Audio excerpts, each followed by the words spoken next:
While every YouTube channel has been busy comparing lap times from Bahrain testing, Ferrari quietly bolted something onto the back of the SF26 that sent engineers from rival teams scrambling for their cameras. It's a tiny wing mounted directly in front of the exhaust pipe. The paddock is calling it the FTM device, and it's something no other team can copy without completely redesigning their car from scratch. But that's not even the biggest story. Ferrari is the only team on the entire grid running steel cylinder heads in their engine. Every other manufacturer uses aluminum. And the reason they made that choice could give them a lasting advantage that no amount of aerodynamic development from Red Bull or Mercedes can touch. These are the kind of details that don't show up in a lap time comparison chart, and they only make sense once you understand the decision that started all of this. A decision Fred Vasseur made in April of 2025 that his own fans are only now beginning to understand. So, let's get into it. In the spring of last year, Ferrari was still fighting. The SF25 wasn't a great car, but it was in the mix. The team had potential upgrades in the pipeline, and the championship fight was close enough that walking away felt like madness. But Vasseur did something that no Ferrari team boss in recent memory has had the nerve to do. He told his engineering department to stop developing the 2025 car entirely. Every wind tunnel session, every computational fluid dynamics simulation, every resource the team had got redirected to a car that wouldn't turn a single wheel for another 8 months. The consequences were immediate and painful. Ferrari finished 2025 without a single race win. The Italian media was brutal. Fans on social media were calling for his head. And when the final Constructors' Championship standings came in, Ferrari had dropped to 4th place. The real conversation in the paddock right now is about what's happening under the bodywork. If you're finding this useful, hit subscribe. We break down Formula One engineering stories like this every week. Now, the engine, Ferrari's 0676 power unit, is where things get genuinely radical. And it starts with a material choice that had other engine departments raising their eyebrows. Every Formula One engine since the turbo hybrid era began in 2014 has used aluminum alloy cylinder heads. It's lighter, it's well understood, and every manufacturer has decades of experience machining it. Ferrari looked at the requirements for the new fuel, which is 99% sustainable, and decided aluminum wasn't going to cut it. The combustion pressures and temperatures generated by sustainable fuel are significantly higher than conventional fuel. Aluminum starts to struggle at those extremes, so Ferrari partnered with AVL, an Austrian powertrain specialist, to develop steel alloy cylinder heads incorporating copper and ceramic elements. This has literally never been done before in Formula One. The weight penalty is minimal, because the minimum power unit weight already increased by 30 kilograms under the new rules, and the benefit is that Ferrari can run higher combustion pressures than anyone else, which translates directly into more thermal efficiency from the internal combustion engine. Here's why this matters for the entire season. Engines are homologated. Once the racing starts, you can't change the fundamental design. If Ferrari's steel cylinder heads give them a combustion efficiency edge, that advantage stays locked in for the whole year. Red Bull can bring 10 floor upgrades, and it won't close a gap that exists inside the engine. But Ferrari didn't stop there. They also made a counterintuitive choice with their turbocharger that had the paddock scratching their heads during testing. But here's where it gets interesting. That 4th place finish actually gave Ferrari something extremely valuable. Under Formula One's aerodynamic testing restrictions, teams that finish lower in the championship get more wind tunnel and CFD time. Ferrari now has 15% more development hours than McLaren for the first half of 2026. So, while it looked like Vasseur was surrendering, he was actually buying his engineers more time with the SF26 than any Ferrari development team has had in years.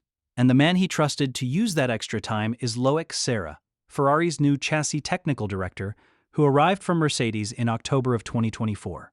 Serra's fingerprints are all over this car, and the first thing he changed tells you everything about his philosophy. For the past 16 years, Ferrari ran a pull rod front suspension. Serra ripped it out and replaced it with a pushrod layout front and rear. Now, that might sound like a minor technical detail, but the implications are massive. Pushrod positions the spring and damper rockers high up in the chassis. That means the lower body work is cleaner.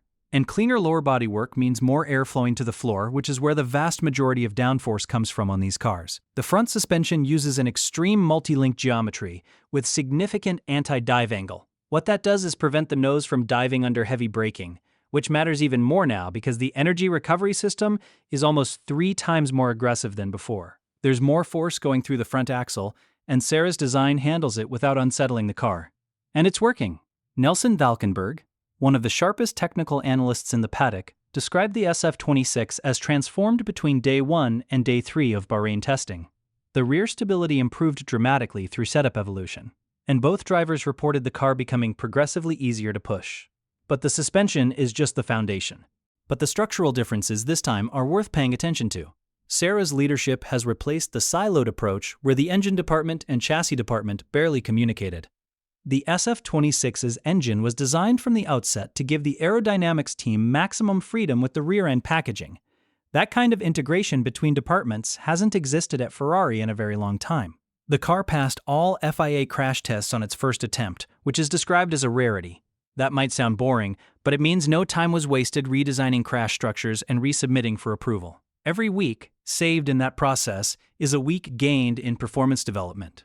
Vasseur has confirmed that the correlation between their wind tunnel, their CFD simulations, and the actual track data from Bahrain is good. Correlation problems have been repeatedly cited as one of Ferrari's biggest technical weaknesses in recent years. If they've genuinely solved it, their upgrades should work as predicted rather than introducing unexpected handling problems. And the extra 15% wind tunnel time from finishing 4th in 2025 means Ferrari has more development resource than the teams ahead of them for the first half of the season.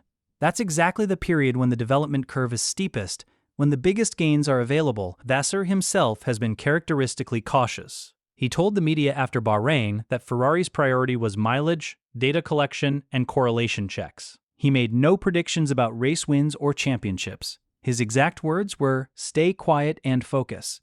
That is a very different energy from the bombastic promises that used to come out of Maranello under previous leadership. But he's not just managing expectations, he's also playing politics. Vasseur has publicly demanded clarity from the FIA over a compression ratio controversy involving the Mercedes power unit. The implication is that Mercedes may be exploiting a regulatory gray area with their engine design. If the FIA rules in Mercedes' favor, it could neutralize some of Ferrari's carefully engineered advantage with the small turbo and steel cylinder heads. That battle is happening behind closed doors right now, and the outcome could shift the competitive picture before a single race is run. So, where does this leave us heading into Melbourne on March 8th? The evidence from 4,500 kilometers of testing points to a genuine contender. Race simulation pace that matches or beats Mercedes. A power unit that didn't fail once. An upgrade pipeline with innovations rivals cannot easily replicate. Confirmed factory-to-track correlation. And more development time ahead than any of the teams they need to beat. The critical unknowns are real. Some suspect Mercedes is hiding a massive amount of performance. The steel cylinder heads are untested over a full 24-race season. Hamilton's braking issues and engineer situation need sorting. And the fundamental question of whether Ferrari can sustain development rather than fade won't be answered until the summer. But unlike 2022's false start or 2025's disaster, this Ferrari arrives with institutional changes that address the root causes of previous failures.